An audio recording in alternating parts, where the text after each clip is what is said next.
Hummingbird. Hummingbird. That's good luck. Oh, man. Okay, cool. What's going on, guys? Good afternoon, good morning, good evening, wherever you guys are in the world. I'm glad you're here.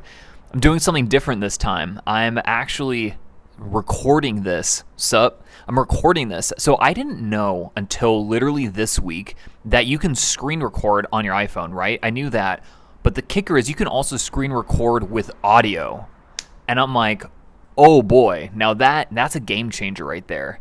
So you guys this is a treat. This is going to be the first live that I'm recording and will put up on my YouTube channel. So I'm excited about this. So it's going to be a good one. I wanted to start off talking about like the Punic Wars for a little bit.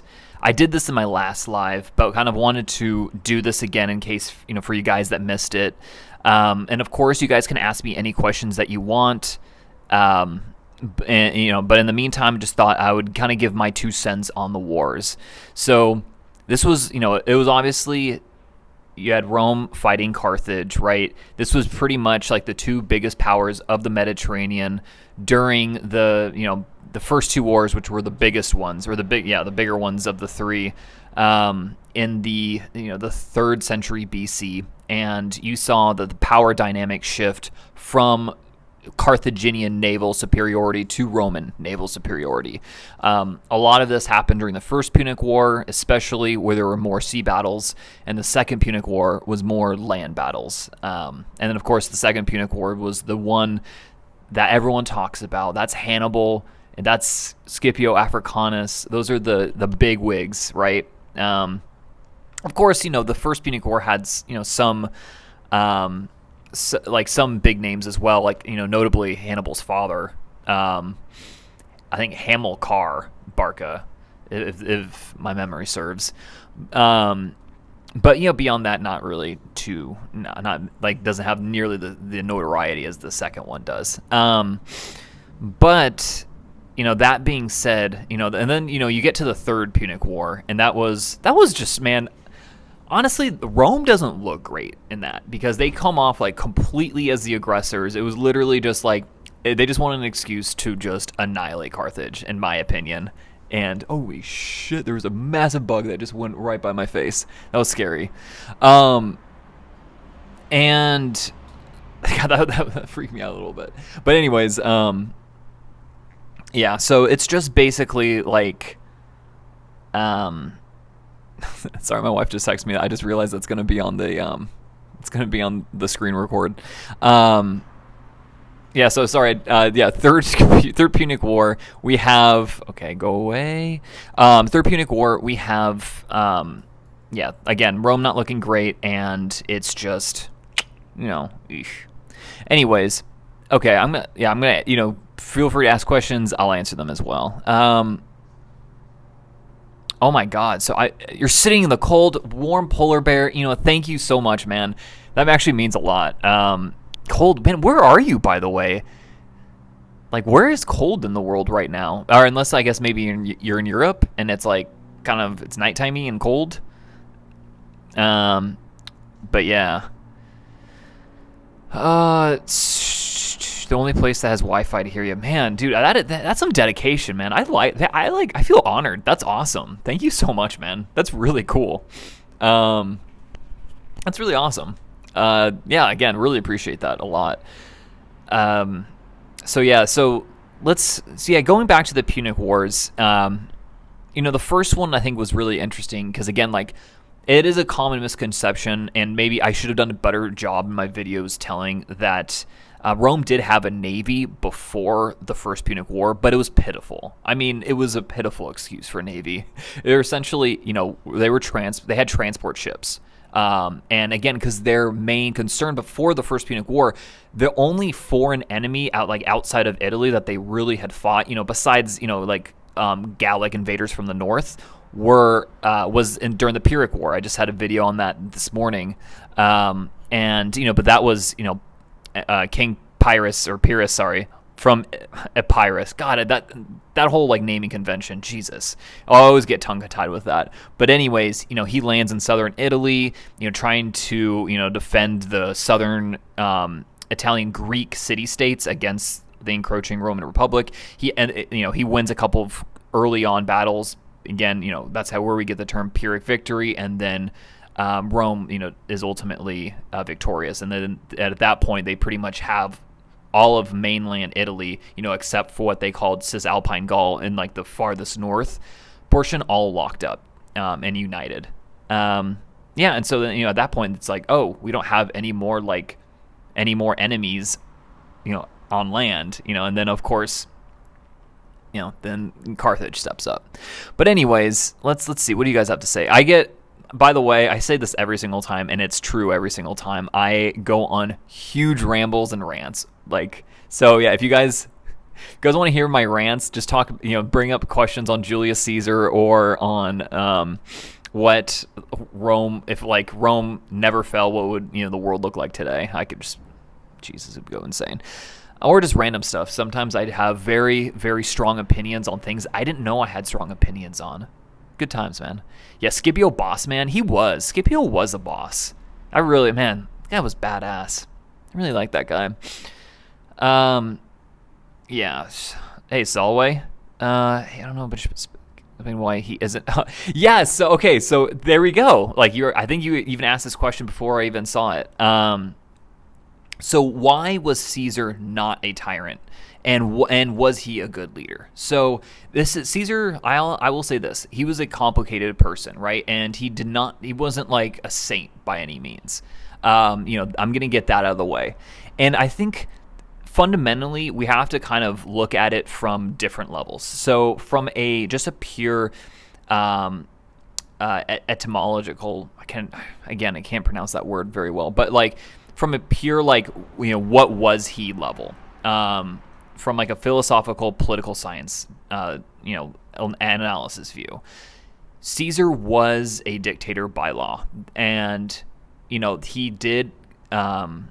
was elected or proclaimed by the Senate as dictator for life at the very end, but he was a dictator, and I think that in today's terms, that is more or less synonymous with a tyrant, but at the time that was absolutely not the case. A tyrant was a completely different thing. But in today's world, a dictator and a tyrant are more or less synonymous. There might be some, middle, or, there might be some differences, but to be honest with you, they'd be pretty negligible. And you also, so that's just from a very quick look at, but then you also have to look at Rome in the past, the preceding almost 100 years up until this point.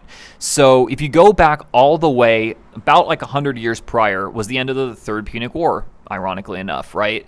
And you had the fall of Carthage. Rome doesn't have any more enemies abroad. So, basically a lot of focus goes inward into Rome, into, helping out the landless poor and, things of that nature.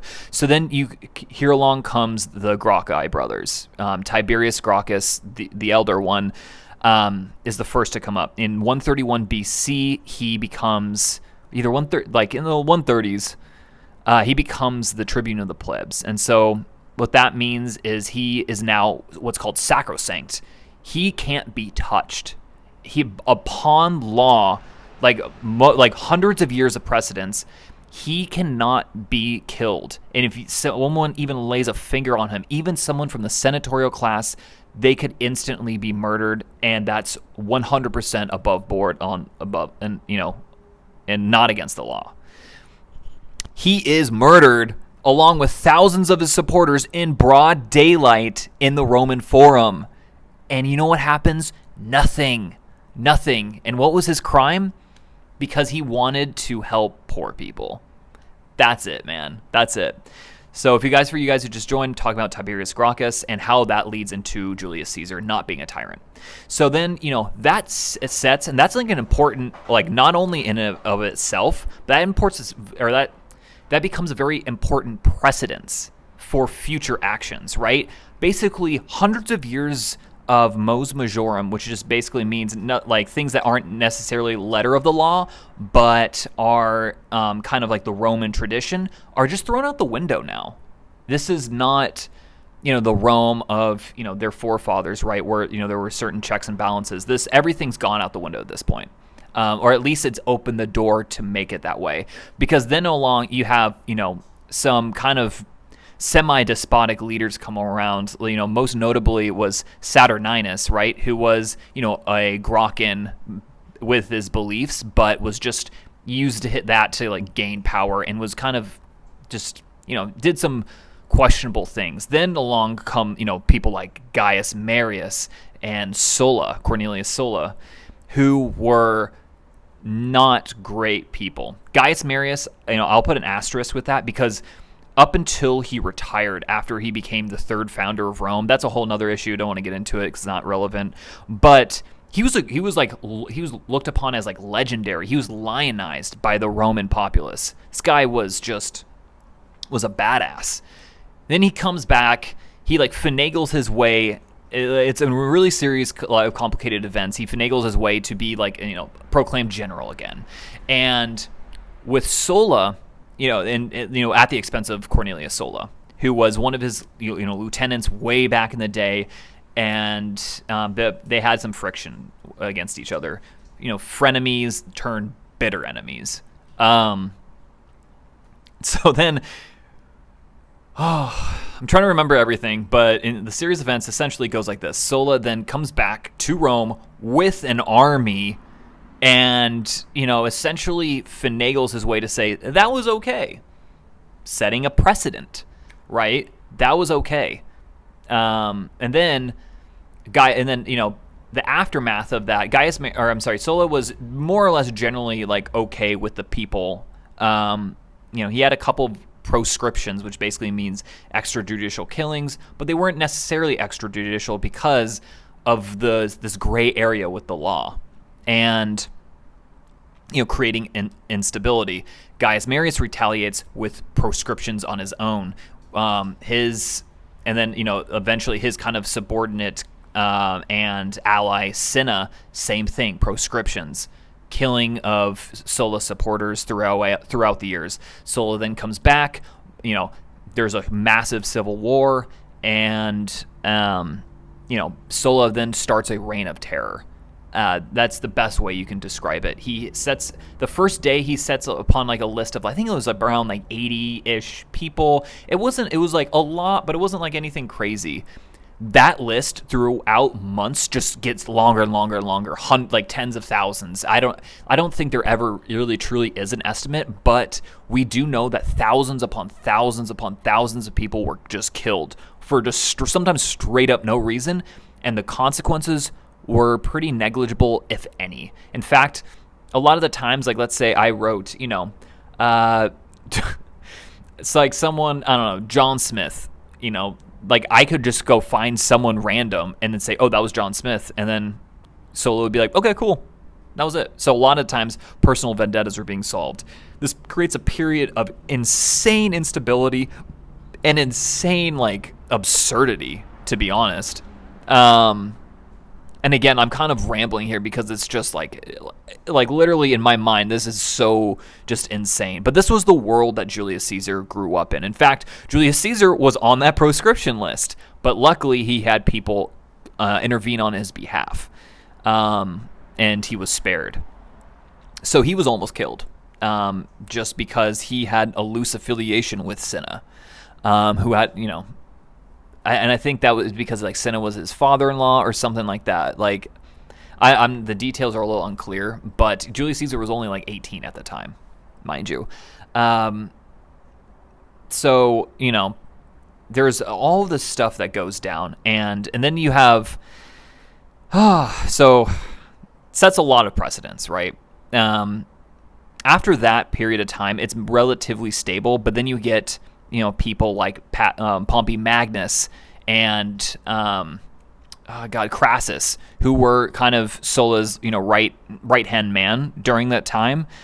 They end up getting power in their own right in the post-Sullan regime, for lack of a better term, and it just got to the point where like the Republican virtues were now gone, and it was all about just getting power.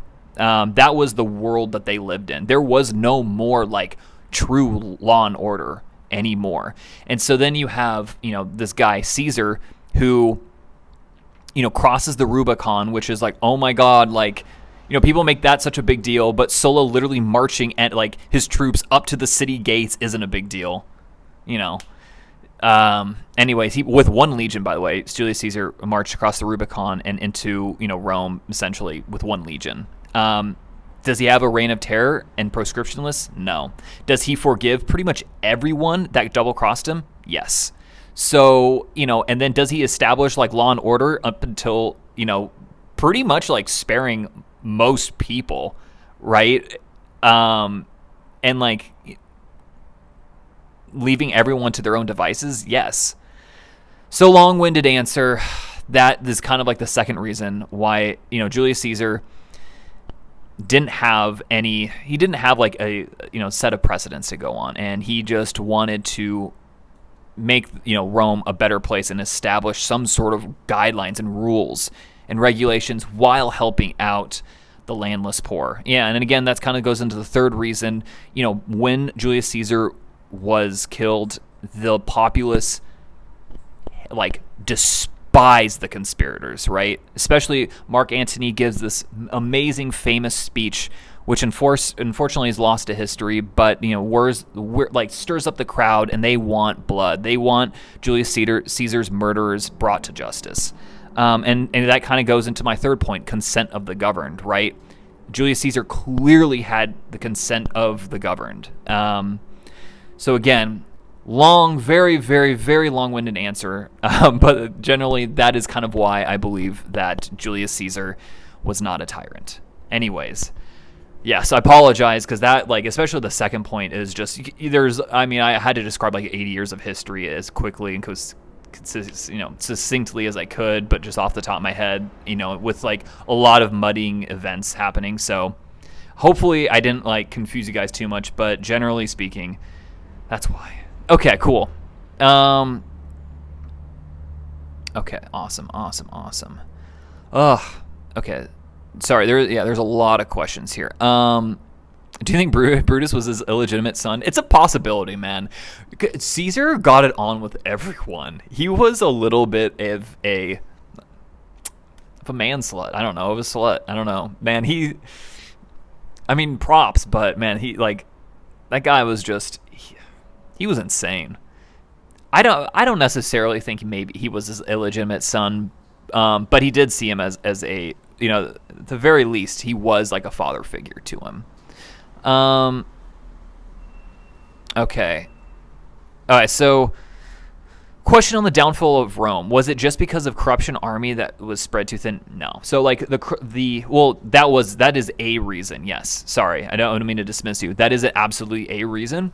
But I've kind of funnily, I humorously say that there are like 1,567,283 reasons why the West fell. And it's true. There are just an absurd amount of reasons. I did a video series a little while back on the fall of Rome, and there's a lot, man. There's even one video I should have done more on, and that's disease. Disease was also a major factor on the fall of Rome. Again, corruption was actually an issue that I did highlight, and that is absolutely true. The army was spread too thin. There were the borders were becoming too porous. Also, culture was a big thing, right? If you look at Rome during the Second Punic Wars and during the rise of Rome, right, during the Middle Republic period, it was an honor to serve in the army, right? In fact, not everyone could even. Only there were certain limits on who could actually do it, and then of course during the Marian reforms that allowed everyone to essentially be able to join, and that necessarily in and of itself isn't a bad thing, but what was bad was the unintended consequences of it, which were now troops were more loyal to their general than they were to the people and Senate of Rome, right? So that's gonna, and that led to, up until that point, there weren't any like civil wars in Rome, right? There were like some revolts and things of that nature, but nothing like the civil wars that we saw in the 1st century BC, and then like up until the fall of Constantinople, right? Like 1500 plus years later, you would just have civil war after civil war after civil war, and it just is never ending. Rome was Rome's worst enemy. Yeah, unfortunately, it kind of showed. Okay, so let's see here. Gaius Marius. So he played a part in the fall of the Republic, and he's definitely, I view him as like, he could have been one of the most esteemed leaders in all of Roman history, but he threw it away at the end because he got greedy. He was literally dubbed the 3rd founder of Rome. Because of his actions against the Cimbri up in the north, right? So that was like a kind of like a Gallic, Germanic confederation tribe. Historians really don't even know, to be honest, because they come from like all over the place. But they're massive, like horde of people. And 3 times before, Romans went up north into past Cisalpine Gaul to fend them off, and they beat the Romans every time. Finally, they go through one of the Alpine passes. Gaius Marius meets them in battle and like crushes them, saving, basically, essentially like what would be saving the city and the newly fledged empire/republic. So yeah, that's kind of Gaius Marius in a nutshell. But before that, he that was the apex of his career. Before that, he fought an extensive war in North Africa. I won't get into the details, but Sulla, funny enough, actually played a huge key part in that victory. There was essentially this Numidian king that was giving them a lot of trouble, and he was kind of making Rome a little bit of a laughingstock. He went in there and got the guy, and then brought him back to Rome. And then also, God, he did a lot. There's a lot I'm forgetting, to be honest, because this is all just from the top of my head. But then, of course, Marius most infamously played a big part in, because he thought he was destined to be consul 7 times, right? And so he was a consul for 7 times. At the 7th time, though, he was so old, he died like within like a month or 2 months or something into his consulship. It's a joke, but he got to fulfill that wish at the cost of creating a couple civil wars. Anyways, okay, so let's go. Okay, what's good? Caesar was based, and was betrayed by his closest friends. Absolutely. So what do I think about the Dacians or the Dacians or the Dacians, however you want to pronounce that? I've heard it pronounced so many different times, I don't even know. They were pretty cool. So like that was, so we're going to jump forward a little bit ahead of time. The Dacians, that's how I'm going to pronounce them from now on. They were most notable during Trajan's, they played a big part over like hundreds of years, but the biggest was during, the lead up into Trajan's campaign. So before that, who was it? Was it Domitian? Domitian like famously kind of like lost, the details are, a little bit off the top of my head. I can't remember, but essentially they lost a battle against the Dacians, and they were paying heavy reparations to the Dacians. Trajan saw this and was like, no, not under my watch. And so he fought a war, and then, conquered Dacia, but more importantly, got a ton of gold and a ton of like other riches and brought them back to Rome and made a lot of people, including his own troops, very wealthy. So that's partly why he's loved. Trajan is one of those emperors, and that's just why he's viewed as one of the greatest, if not the greatest, Roman emperor of all time. Personally, I think it's Augustus, but for me, I think Trajan's probably number 2. And it's because of, one, he expanded Rome to its absolute territorial extent in 117 AD. And then also, secondly, he has been consistently looked favorably upon for, like, in the last 1900 years.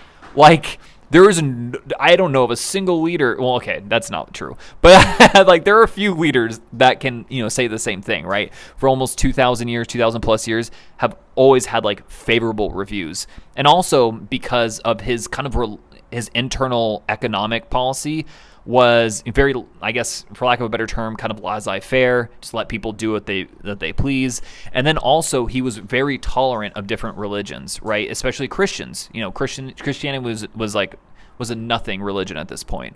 And some governor wrote to him at one point, "Hey, how can we deal with the Christians? What should we do?" And he's like, "If they're not harming anyone, just let them be. I don't care. You're the governor. Figure it out on your own." And that was pretty much the tone of his reply. It's awesome. So badass. Okay. Oh, okay. So would I rather be a foot soldier or a rower in the Roman Navy? It's during the Punic Wars. Oh my God. Can I say neither? Both are gonna suck. So if I'm thinking like, so the first Punic War, it was more of a. So it was more like there were pitched battles, but it was more sea battles, right? It was a mix, I suppose. But the sea battles were bigger portion of the first Punic War. So if it was in the first Punic War, I'd say a soldier. And if it was in the second Punic War, then probably a rower. But no, second Punic War, being a Roman soldier would have been tough. In a 2-year period, the Roman army lost over 100,000 men. Like, I'm surprised they survived it, man. Like, it is absolutely like insane that they defeated Hannibal in the second Punic War. It's amazing, to be honest. But yeah, that's a really good question. I don't want to do either though. Okay, so Hadrian was a gamer. Hell yeah, he was. Yeah, Hadrian's also one of my favorites as well. He actually, I think, is my favorite. I consistently kind of like I made a video saying that Hadrian was my favorite emperor, and I have to consistently like I go back and like kind of reevaluate it. And I'd say, yeah, he still is. Yeah, but like, and also the thing is though, towards the end, he got a little bit, once his lover died, he got a little bit crazy, lack of a better term. So that's not necessarily my favorite part of Hadrian. Okay, I'm going through your guys' comments right now. What he did. Okay, so what do I think of Marcus Aurelius? Awesome. I mean, one of the 5 good emperors, right? His stoicism also was so top notch. I think we have Revelations. I'm sorry, not Revelations. That's the Bible. His book. I'm blanking on the name. I apologize. We have his book somewhere, and Meditations, not Revelations, Meditations by Marcus Aurelius, and I really want to read it because it's like, even by today's standards, he was, for lack of a better term, he was so based in the way he went about life, and like even a lot of like cultural gurus today still reference it because it's so I don't know, just relevant, for lack of a better term, which is crazy because he ruled like in the late 2nd century BC or AD. Nuts, man. Okay, sorry, I'm going. Official Julius Caesar's in here. I love it. Yeah, so I haven't played Rome Total War. I want to so badly, and I'm going to start like my video game phase here like at some point. I've been saying this for a long time, but I promise you guys it's going to happen. I just don't know when yet. We'll see though. We'll see. So like what disease? So you're probably referencing when I talked about earlier about like one of the contributing factors to the fall of Rome.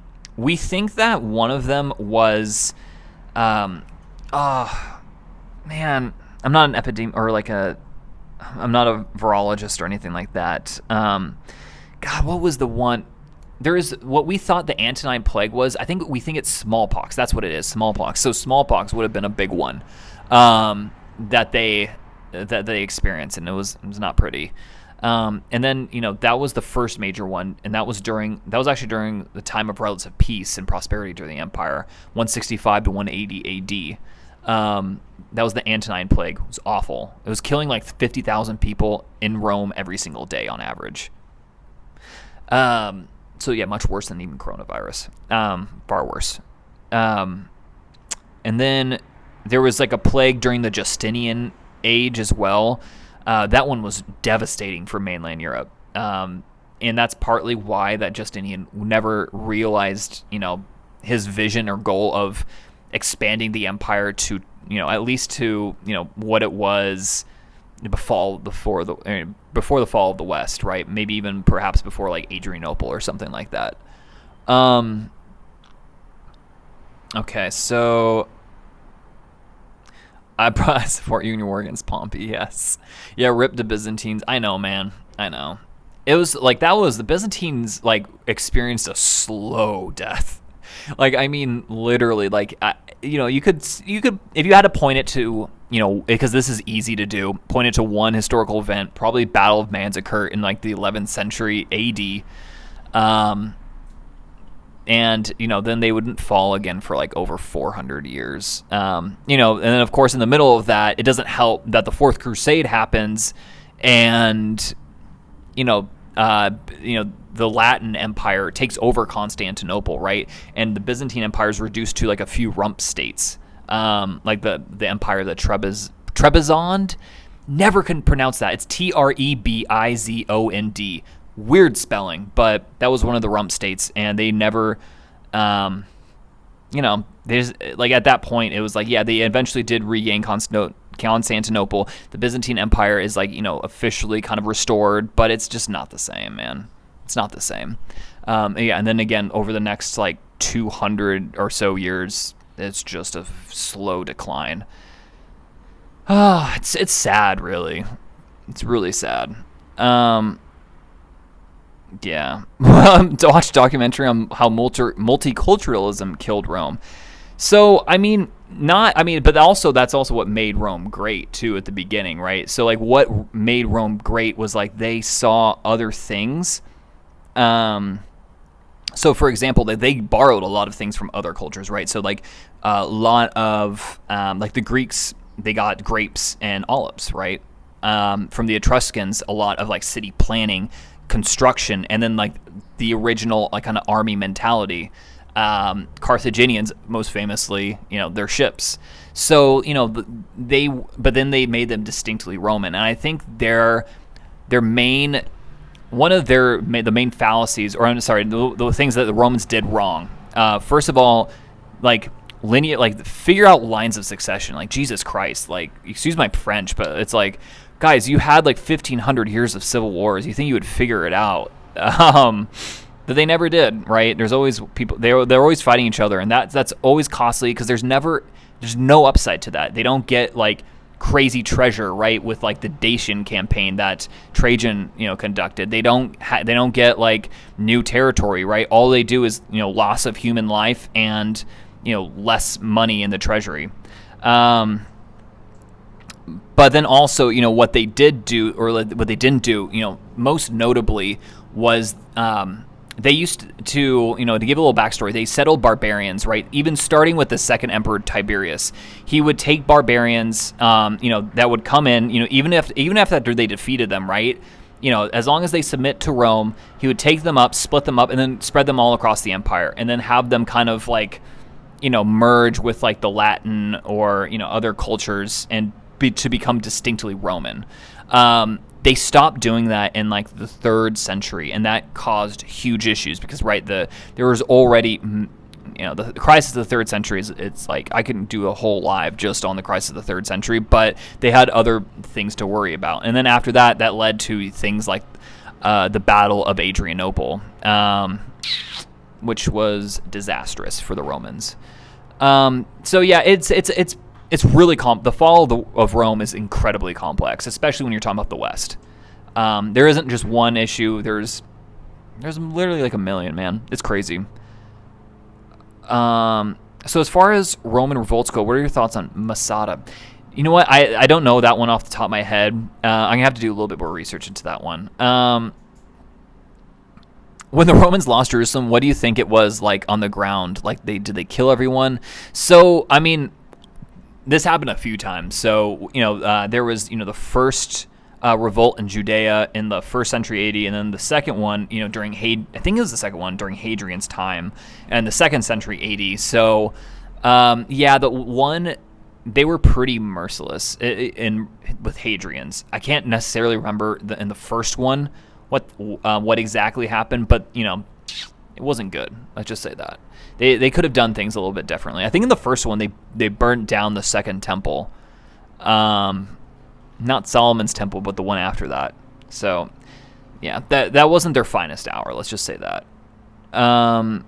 Okay, so let's see here. Have anyone ever figured out what happened to Commodus?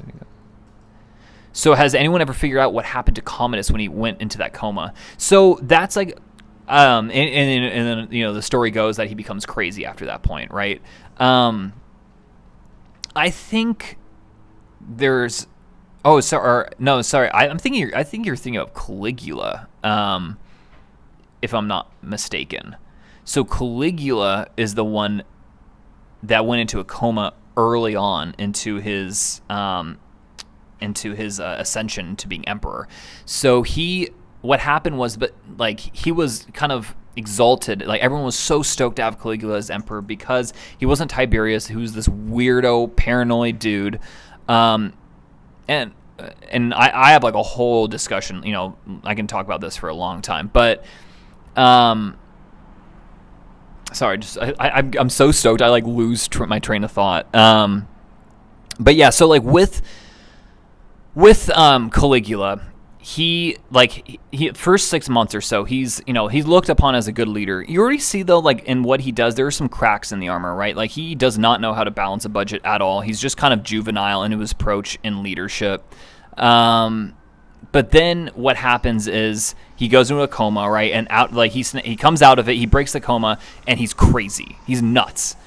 But the thing was, like, and then after that, it's like the turning point. I think, personally, what I think happens is, like, he had issues, like, deep down for years. He was psychologically tortured by Tiberius for so many years. Like, every single day, I'm pretty convinced Caligula woke up not like thinking today might be his last day to live. Tiberius just did some insane stuff. Joked that he could kill him at any time. Had these crazy, X-rated things, that went on into his little palace, right? And so, he undergoes this forever. Also, it is thought that Tiberius killed his father, right? Germanicus, or had him killed. So, there's that as well.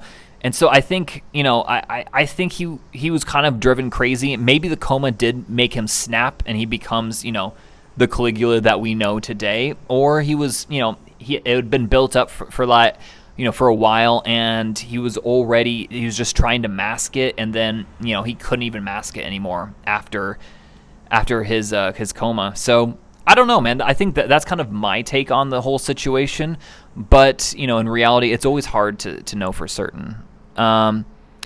What's up? I'm Italian, love history, but I don't understand it. Oh, man, I'm so sorry, dude. Your writing is amazing. So, kudos on your English, by the way, David. Who do you think would win it? Who do you think would win in a pitched battle? Hannibal versus Caesar? Caesar. I think Caesar wins for sure. Dude, like, his battle, oh my god, and I'm forgetting the name. This is so embarrassing. His battle against the Gauls in Vercingetorix. Oh my god, how am I forgetting this battle name? But anyways, the story goes, he builds a wall, circumventing, like, Vercingetorix from getting out, right? But then there's a relief force coming from the outside, to help out Vercingetorix. So he builds a concentric wall around his already wall and fights like on two fronts and wins. Like, dude, that's the most brilliant thing I've ever heard of in an ancient battle. Like, I have to go with Caesar, man. Like, he was just like so badass.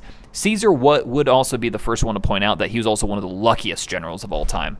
Perhaps that's true, but also he was just, I think he was like a cult of personality, man. Like, on top of his like just insane brilliance, this dude was like not a once in a generation type of guy. He was like a once in like a multi-generation type of guy. Just such just all around badass dude. So where and when did my passion for Roman history start?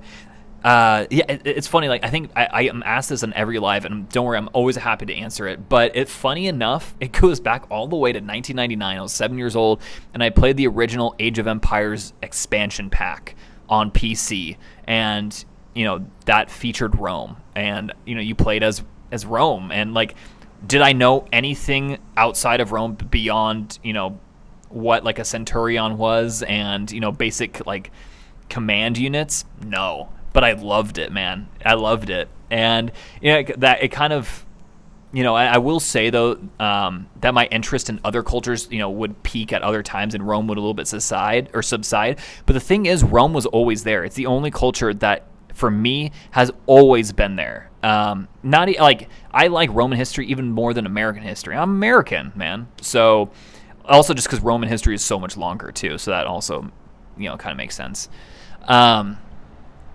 But yeah, so that's kind of, that was the impetus of it. And then what made me absolutely obsessed was the History of Rome podcast by Mike Duncan. It is so good. I highly recommend it if you guys haven't listened to it.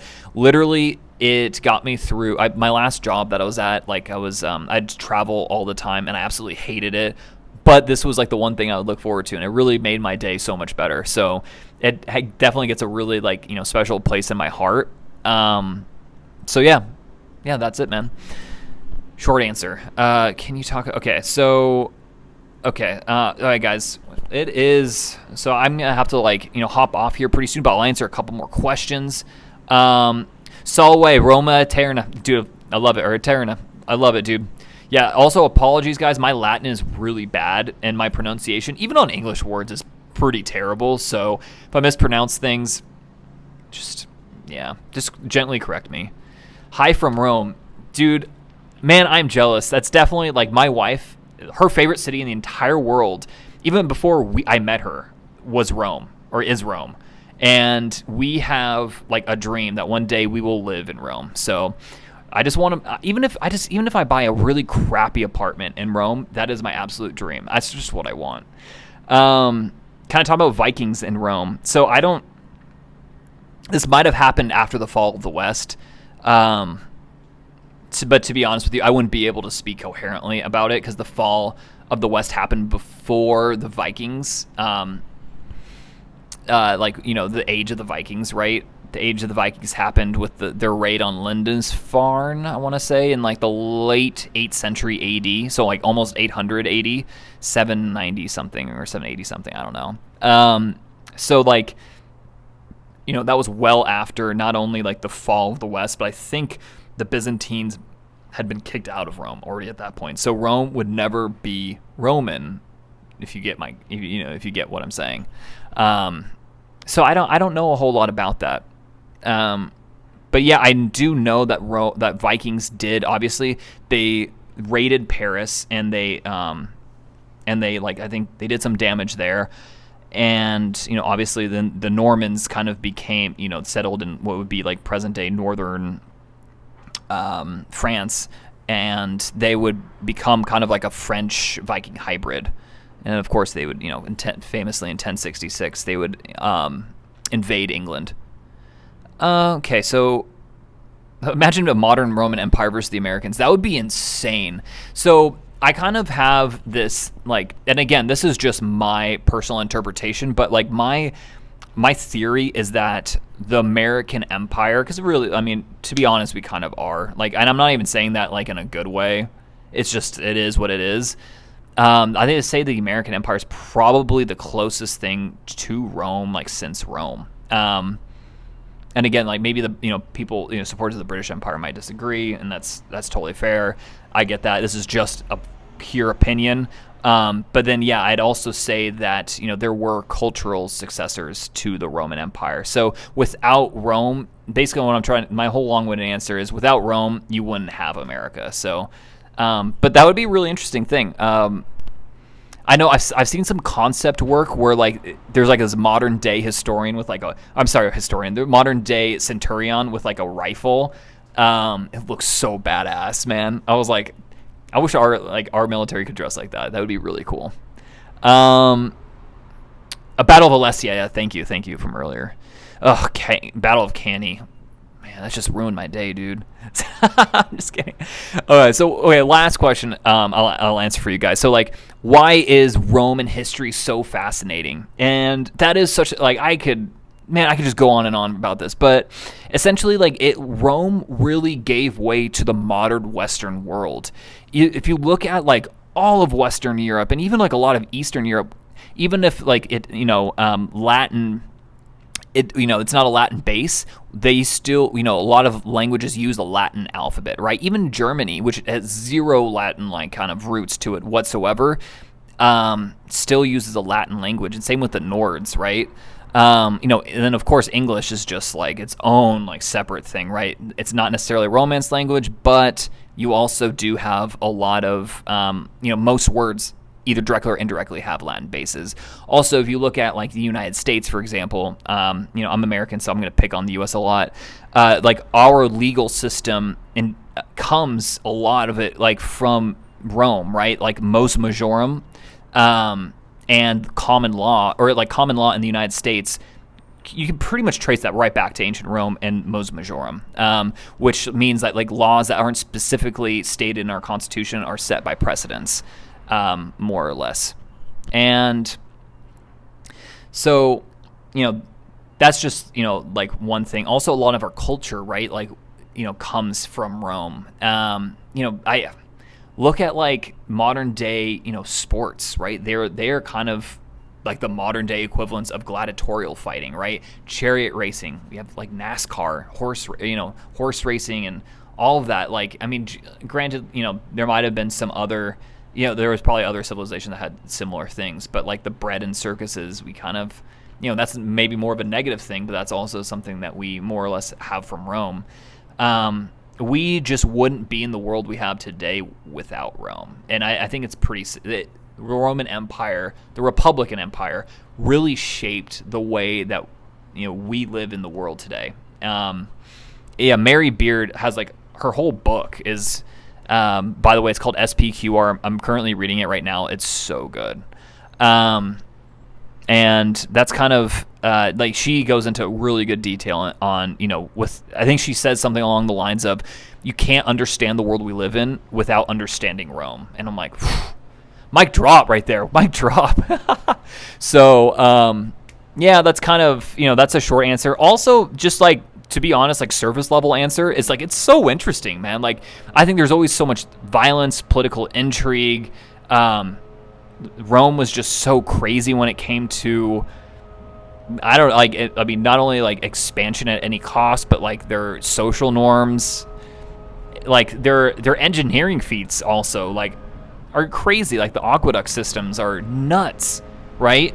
Nothing like the world had never seen anything like it, up until that point. And, essentially, like after Rome fell, the world, Western Europe fell into a dark age, right? And or the medieval age, really, rather. And, we really wouldn't like, catch up for quite a while. So yeah, that's kind of, that's like as succinct as an answer as I can give. I can go on longer, but I'll just talk your ear off. And unfortunately, I have to go to work. Guys, it's always a pleasure. Thank you so much for joining. I love it. I love you guys, being here, and I love talking to you guys, talking at you guys rather. So yeah, tune in to my next live. It'll be next Tuesday, same time as always. These always go on Tuesdays and Thursdays, starting at 12:15 p.m. Pacific time.